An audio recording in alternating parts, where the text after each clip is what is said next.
xidig waa nin jaajuusa oo Itoobiya u shaqeeyo la og yahay runtii kursigiisana waxaa iska lahaa qabiil la yiraahdo Balcad oo ka tirsan beelaha Daarood lacag buu ka siisay dowladda Itoobiya ayaa bixisay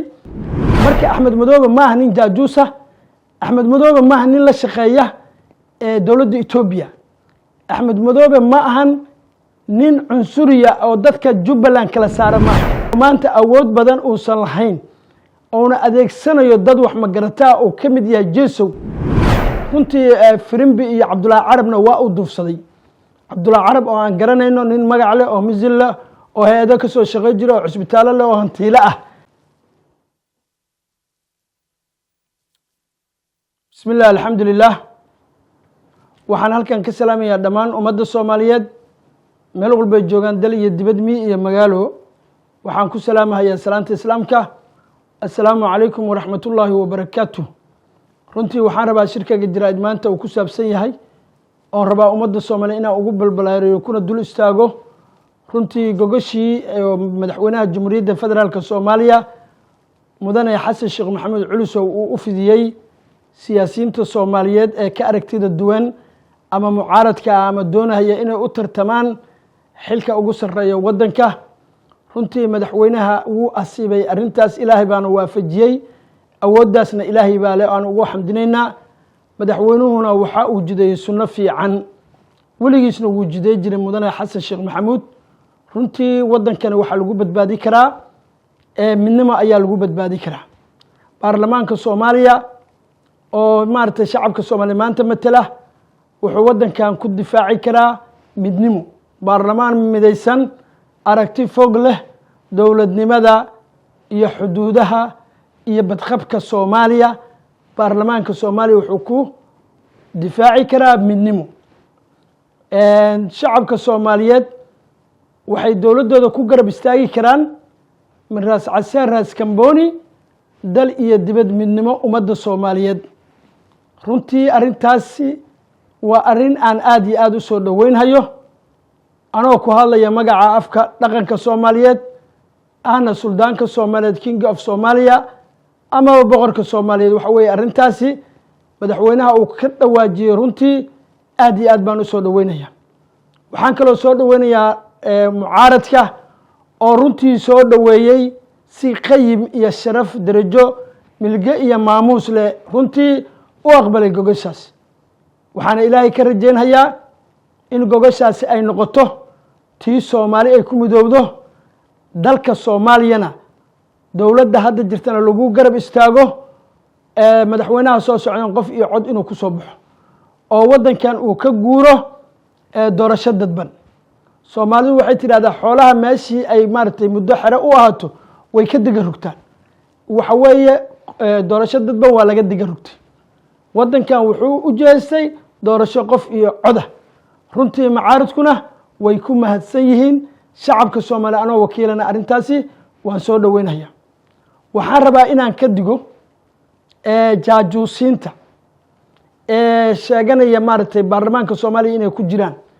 xildhibaanada sharafta leh baarlamaanka Soomaaliya ku jira suurad xumeynaya runtii waxaan rabaa inaan dadka Soomaaliyeed u iftiiniyo waxaa kamid ah xidig ninka la leeyahay xidig waa nin jaajuusa oo Itoobiya u shaqeeyo la og yahay runtii kursigiisana waxaa iska lahaa qabiil la yiraahdo Balcad oo ka tirsan beelaha Daarood lacag buu ka siisay dowladda Itoobiya ayaa bixisay runtii Firimbi iyo Cabdullaahi Carabna waa u duufsaday Cabdullaahi Carab oo aan garanayno nin magac leh oo misil leh oo hay'ado ka soo shaqeey jira oo cisbitaalo leh oo hantiile ah maanta meesha uu gaarsiiyay waan garanaynaa marka xidig dadka la midka ah ee jawaasiiska u ah Itoobiya maadaama dowladda federaalka Itoobiya ay la heshiisay oo maanta awood badan uu san lahayn oona adeegsanayo dad wax magarataa oo ka mid yahay Jeesow iyo maartay Firimbi Xasan Firimbi runtii waxaan leeyahay dadka noocaasa waa in laga feejignaadaa qaybta maartay dishibilinka ama maartay anshaxa baarlamaankana waa in ay talaabo sharciga ka qaadaan xidig marar badan buu wuxuu isku dayay inuu kala jiro maamulka Jubbaland oo ka mid ah dowladda federaalka Soomaaliya runtii Axmed Madoobe waa nin Soomaaliya ay ka go'an tahay inuu wax maamulo وحجاجيه بني آدم كانوا هذا وحوا خلديا مركي أحمد مدوبة ما هنين جاجوسة أحمد مدوبة ما هنين لشقية دولة إثيوبيا أحمد مدوبة ما هن نين عنصرية أو ذاتك جبلان كلا سارة ما هن لكن وانين ربع حكم كيسة إنه واره وحنا غبته قفتوا نمنوع اسمركو يانا وحوا قلديا بني آدم كان أساسه إلهي بأو أبو ريبة كنتي أحمد مدوبة wuu aqbalay gogasha madaxweyne xasan sheekh maxamuud runtii arintaas waan soo dhaweynaynaa anigoo dhaqanka Soomaaliya mas'uulka ah runtii Axmed Madoobe suldaankiisaan ahay xasan sheekh maxamuudna aniga suldaankiisaan ahay ninka la yiraahdo Siciidanina suldaankiisaan ahay runtii waxa weeye waa guul u dhalatay ummadda Soomaaliyeed inay midoobaan oo wadankan dal iyo dibad lagu difaaco midnimo Soomaaliyeed wadajir Soomaaliyeed calanka ciida badda dhulka dhamaan waxyaalaha aan lagu kala tagi karin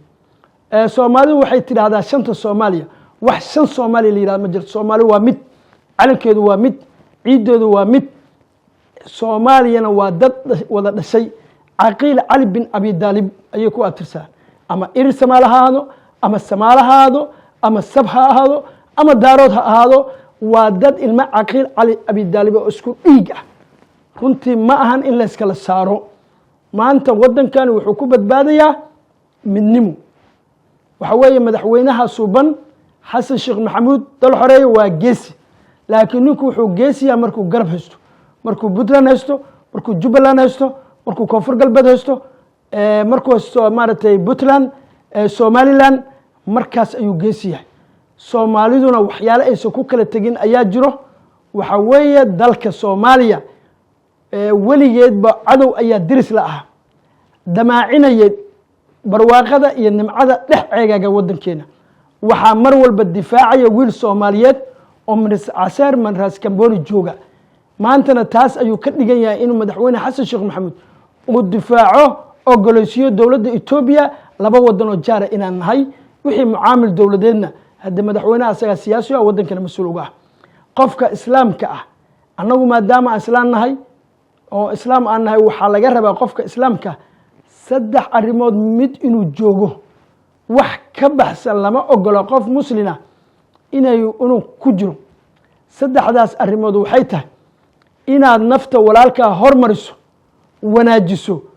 dad gaar oo ilaahay doortay oo ilaahay jeclaada ayaa arinta ku sifoobay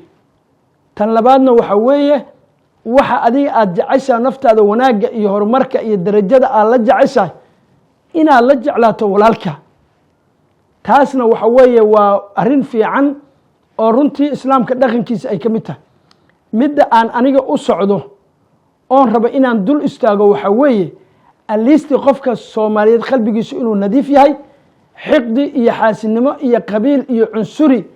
iyo qiila iyo khala inuu nadiif ka yahay ayaa loo baahan yahay waa wax asagana dan u ah diintiisa iyo sharafkiisa iyo wadanka Soomaaliyana dan u ah runtii gogashan Soomaaliyeed ee madaxweyne xasan sheekh maxamuud dal xoreey ugu dhigay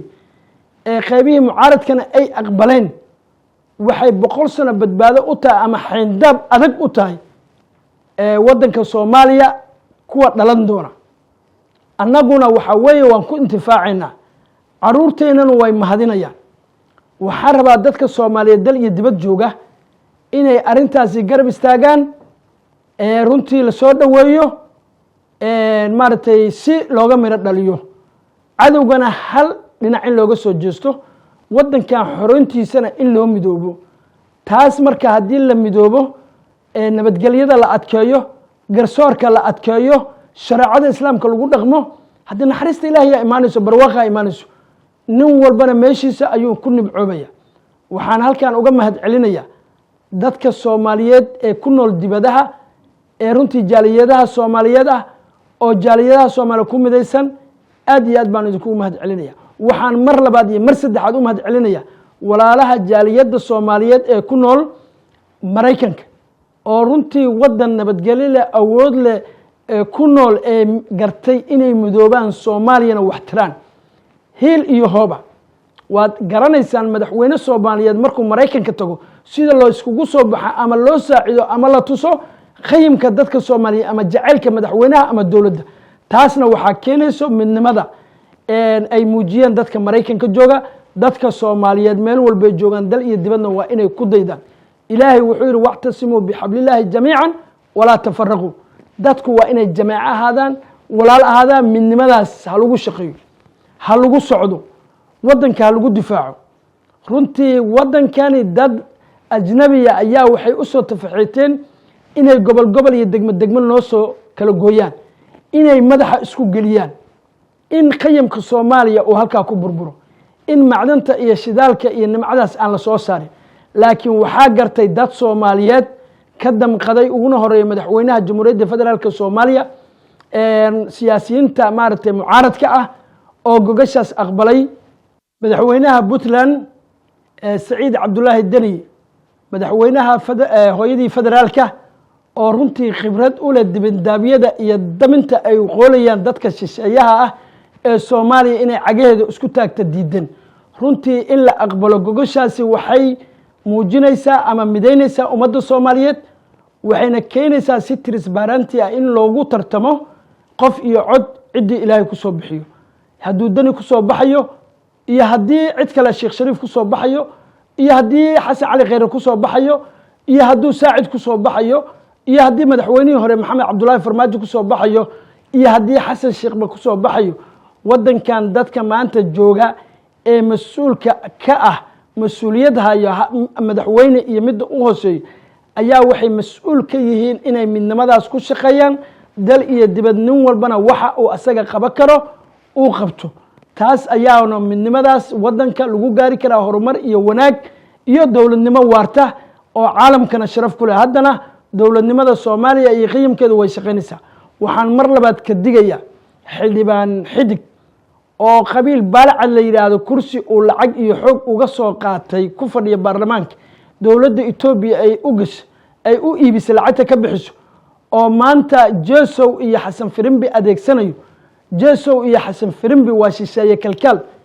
ninka la yiraahdo xidigna waxa weeye nin jaajuusa inta oo jaar uu ku noqdo Itoobiya way cadda ummadda Soomaaliyeed way ogtahay surdoonka Soomaaliyana wuu ka warhay karaa wuu daba gali karaa dadka noocaas inay mas'uuliyad anaga noo qabtaan oo maanta dowladeeni iyo maamulku waa la isqaba karaa Axmed Madoobe iyo Xasan Sheekh Maxamuud waa madaxweynihii federaalka Soomaaliya Xasan Sheekh Maxamuud Axmed Madoobena waa maamul goboleed way isqaba karaan waxa la yiraahdaa rag maankiis waa mudacyo afkood laakiin inuu ku dhex jiro oo kala tagsiyo ayuu rabay laakiin aqligooda maanta waxa Ilaahay garansiiyay madaxweynaha inuu gogashaas fidiyo madaxweyne Axmed Madoobena uu aqbalo ilaahina waxaan ka bariyaa isla hel iyo wada hel iyo tala midaysan